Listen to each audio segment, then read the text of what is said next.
sebagian besar dari saudara-saudara kita itu ketika menyikapi diskursus nasab ini mengatakan, oh dulu kan Mbah Hasyim Asy'ari tidak mempermasalahkan nasab Ba'alawi, kenapa sekarang kita mempermasalahkan? Apakah misalnya Imaduddin Utsman itu lebih baik, lebih pintar daripada Syekh Hasyim Asy'ari? Mbah Khalil tidak mempermasalahkan. Apakah Imaduddin Utsman itu lebih baik dan lebih pintar daripada Mbah Khalil Bakalan? Ibnu Hajar telah menyebutkan susunan daripada silsilah Ba'alawi. Apakah Imaduddin Utsman itu lebih pintar daripada Ibnu Hajar? Di narasi-narasi semacam ini memperlihatkan ada masalah kita di dalam taklid.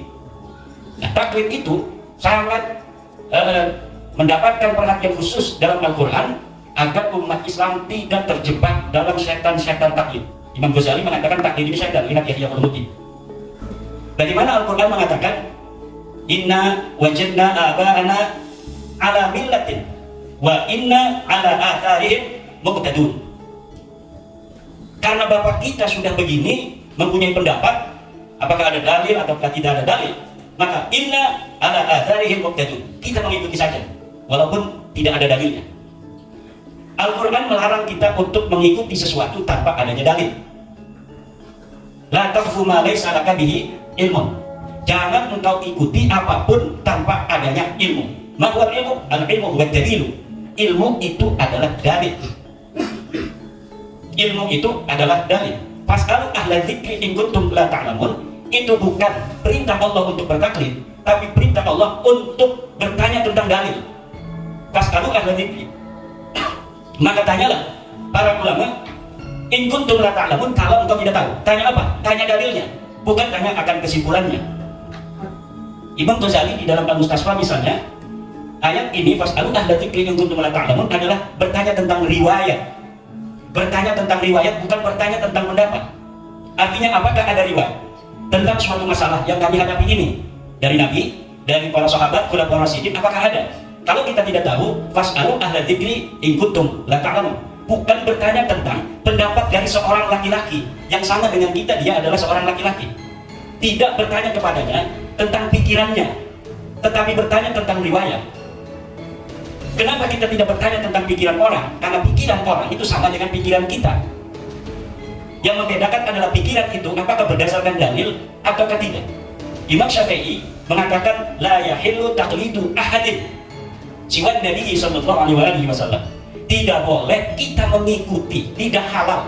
Ini kata-katanya luar biasa. Tidak halal kita mengikuti seseorang siwa Nabi sallallahu alaihi wasallam.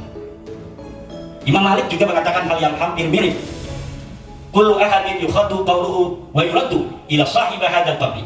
Setiap orang ucapannya boleh diterima dan boleh ditolak kecuali sahibi hadzal qabri ayat Nabi Muhammadin sallallahu alaihi wasallam. Inilah masalah kita. Menurut saya, kenapa ulama-ulama Indonesia tidak naik-naik level? Ini kita tidak bicara tentang awam. Kita sudah tahu taklid hukumnya bagi orang awam. Orang awam bukan hanya boleh, tetapi bahkan dia wajib untuk bertaklid. Yang kita bicarakan hari ini adalah ulama. Dia yang sudah bisa baca kitab kuning, dia yang sudah mengerti ilmu usul fiqih, dia sudah mengerti ilmu ma'ani, dia sudah mengerti ilmu bayan, tetapi dalam pendapat seperti orang awam. Bagaimana orang awam dalam berpendapat? Orang awam berpendapat dengan taklid. Dia beribadah dengan taklid, bi annahu la yaqdiru ijtihad. Karena dia tidak mampu untuk beristihad. Yang kita maksud istihad ini bukanlah istihad dalam pengertian seperti Imam Syafi'i beristihad umpamanya. Itu pun sebenarnya bagi siapapun masih ada bagaimana diskursus al-istihadu mutlaqun amla. Apakah istihad itu tertutup atau tidak? Istihad itu selamanya tidak tertutup. Kenapa? Karena an-nawazil la tatahaddad. Nawazil itu peristiwa-peristiwa tidak terbatas. Sementara an-nususu yatahaddad. Nusus itu, nas-nas itu terbatas. Ketika nas-nas, teks-teks Al-Quran atau Al-Hadis tidak bisa untuk menjadi jawaban daripada perkembangan zaman, peristiwa-peristiwa baru yang muncul, lalu dengan apa kita harus merespon peristiwa-peristiwa baru itu apabila istihad itu telah tertutup?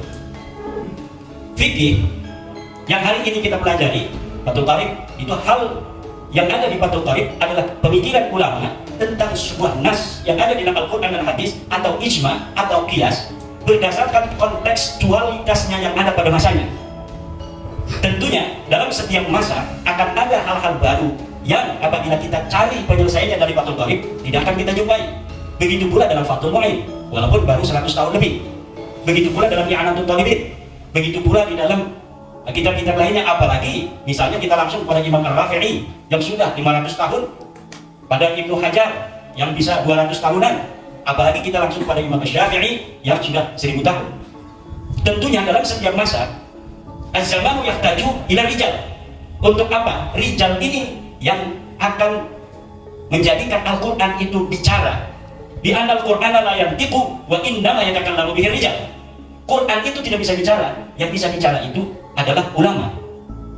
Bagaimana kalau pintu istihad itu tertutup, sementara ulama tidak boleh ngomong kalau pintu istihadnya tertutup, harus dia melihat di kitab. Di kitabnya tidak ada. Lalu akan banyak permasalahan-permasalahan yang tidak ada jawabannya dari agama. Ibnu Salah lagi umpamanya, ini menjadi salah satu penyebab daripada bagaimana mandeknya ilmu pengetahuan hari ini, berpendapat bahwa tasihhul ahadits itu sudah berhenti pada masa Ibnu Salah. Lihat di dalam mukadimah. Kalau tasihhul ahadits sudah berhenti, sementara banyak hadis-hadis yang tidak terkodifikasi di dalam kitab-kitab hadis yang ada, manuskripnya baru ditemukan. Kemudian apakah hadis-hadis yang manuskripnya baru kita temukan itu kita biarkan tanpa ditashih? Kita biarkan dia gundul tanpa ada keterangan apakah ini hadis sahih, apakah hadis hasan, ataukah dia hadis dhaif? Atau bagaimana kalau kita verifikasi relevansi daripada pentasyihan ulama-ulama tentang hadis bahwa ini hadis sahih? Apakah itu haram? Tidak. Banyak ketika seorang ulama telah mensahihkan hadis, kemudian ini diverifikasi relevansi oleh ulama lain, ternyata mempunyai kesimpulan yang berbeda. Yang paling fenomenal adalah bagaimana Az-Zahabi itu memverifikasi tashdih daripada Imam Al-Hakim dalam Al-Mustadrak. Sesuatu yang disahihkan oleh Imam Al-Hakim kemudian dianggap derajatnya hanya hadis hasan. Kenapa? Di Al-Hakim 'inda Az-Zahabi mutasahilun fi tashdihil asanid, di dalam mensahihkan sanad-sanad.